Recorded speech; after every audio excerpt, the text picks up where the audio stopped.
Hello friends, welcome to MS coder channel. आज की इस वीडियो में हम कंटिन्यू करते हैं अपनी जावा के जो इंटरव्यू के क्वेश्चन थे उनको अब हम आगे पढ़ते हैं। तो आज का जो हमारा क्वेश्चन है वो do you mean by instance variable.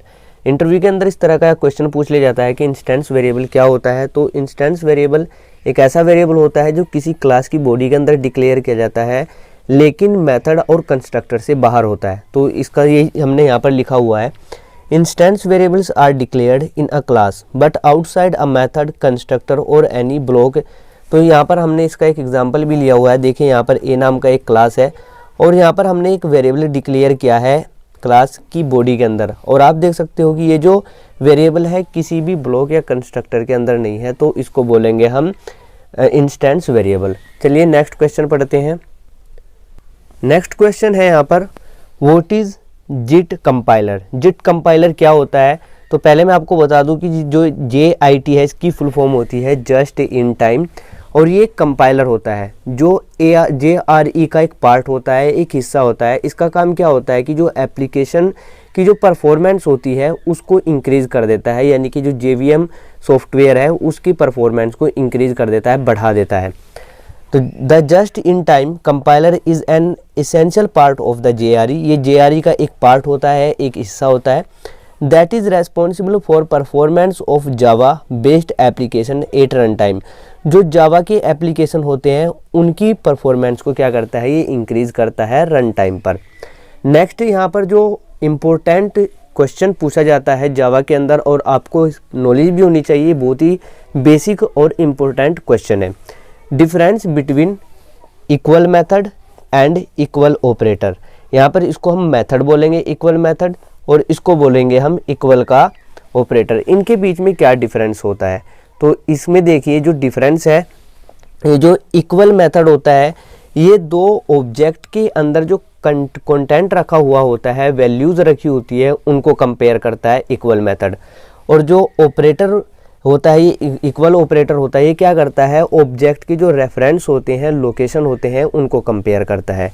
तो we use equal operator for reference comparison, यानी कि रेफरेंस कंपैरिजन करने के लिए हम क्या यूज करते हैं, यहाँ पर इक्वल ऑपरेटर यूज करते हैं।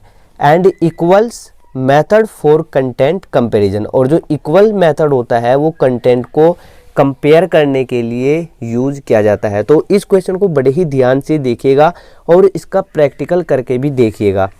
नेक्स्ट क्वेश्चन है यहाँ पर, और it is one of the most important questions of Java. What is final variable, method and class. Final variable क्या होता है और फाइनल मेथड क्या होता है और फाइनल क्लास क्या होता है। मतलब इस तरह से भी आपसे क्वेश्चन कर लिया जाएगा कि अगर हम किसी वेरिएबल को फाइनल कर दे तो क्या होगा, या किसी मेथड को हम एक फाइनल मेथड डिक्लेयर करें या क्लास को फाइनल क्लास डिक्लेयर करें तब क्या होगा। तो इसका देखिए बहुत ही इम्पोर्टेंट और बहुत ही आपको बेसिक सा आंसर देना है। तो यहाँ पर देखिए हमने लिखा हुआ है, the final variable can not B री इनिशियलाइज्ड विद अनदर वैल्यू। मतलब जब हम किसी वेरिएबल को एज अ फाइनल डिक्लेयर कर देते हैं तो उसकी वैल्यू को हम दोबारा से मतलब चेंज नहीं कर सकते, या दूसरी वैल्यू से हम उसको इनिशियलाइज नहीं करा सकते। जैसे अगर मैं यहाँ पर एक वेरिएबल लेता हूँ इंटीजर टाइप का a, और यहाँ पर मैंने इसको इनिशियलाइज करा दिया 9, तो इसको मैं अपने प्रोग्राम के अंदर चेंज भी कर सकता हूँ। a की वैल्यू को मैं यहाँ पर जैसे 12 करना चाहता हूँ तो मैं यहाँ पर 12 भी कर सकता हूँ। लेकिन अगर मैं यहाँ पर फाइनल कीवर्ड यूज़ कर देता हूँ, अगर मैं यहाँ पर ये फाइनल कीवर्ड लगा देता हूँ तो अब मैं इसकी वैल्यू को चेंज नहीं कर सकता, री इनिशियलाइज नहीं करा सकता। इसी तरह फाइनल मेथड क्या होता है, the final method can not be overridden. जो फाइनल मेथड होता है उसको हम दूसरी क्लास के अंदर ओवरराइड नहीं कर सकते। आपने ओवरलोडिंग और ओवरराइडिंग वाला कॉन्सेप्ट पढ़ा होगा, तो हम फाइनल मेथड को क्या कर सकते हैं, ओवरराइड नहीं कर सकते। नेक्स्ट है यहाँ पर फाइनल क्लास। तो फाइनल क्लास क्या होता है, the final class can not be extended. जो फाइनल क्लास होता है इसको हम इनहेरिट नहीं कर सकते, मतलब जो इसके सब क्लासेस होते हैं उसके अंदर हम इसको इनहेरिट नहीं कर सकते, इसकी प्रॉपर्टी को डेराइव नहीं कर सकते। तो ये था फाइनल क्लास का कॉन्सेप्ट। चलिए अब हम नेक्स्ट क्वेश्चन को पढ़ते हैं। नेक्स्ट क्वेश्चन है यहाँ पर, व्हाट इज़ इनहेरिटेंस। इनहेरिटेंस क्या होता है, ये बहुत ही इंपॉर्टेंट लूप का एक कॉन्सेप्ट है, इसके बारे में आपको पता होना चाहिए कि इनहेरिटेंस क्या होता है। इनहेरिटेंस एक ऐसा मैकेनिज्म होता है, एक ऐसी प्रॉपर्टी होती है या एक ऐसा प्रोसीजर होता है जिसमें हम क्या करते हैं, एक क्लास की प्रॉपर्टी को दूसरी क्लास की प्रॉपर्टी के अंदर इनहेरिट कर लेते हैं।